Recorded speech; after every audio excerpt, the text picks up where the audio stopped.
থেকে যে আমি যে এমন ছিলাম অবস্থায়, সেটা আমি ভাবছিলাম মনে হয় তো বাঁচবো না। এই যে ঈশ্বরের দয়ায় এখন আমাকে প্রভু যিশু অনেক সুবিধা, অনেক সাহায্য করেছে, আমাকে অনেক সুন্দর রেখেছে। তাই জন্য ঈশ্বরকে আমি কোটি কোটি ধন্যবাদ দেই, কোটি কোটি ধন্যবাদ দেই। আমার পরিবারের জন্য একটু প্রার্থনা করবে যে তারা যেন না গালাগালি দিতে পারে। আমি এই যে প্রভুতে আসি, আমাকে অনেক বকন খেতে হয়। আমি তাও আসি, আমি কিসের জন্য আসছি ওরা তো কিছুই যাবে, ওরা যাতে বুঝতে যেন সাহায্য করো প্রভু।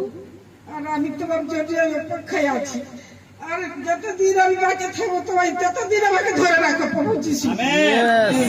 তোমাকে আমি আর ছাড়বো না। পেয়েছি কত কষ্ট, জ্বালা যন্ত্রণা, আমি তো উঠতেই পারতেছিলাম, বিছানায় পড়েছিলাম 6 মাস।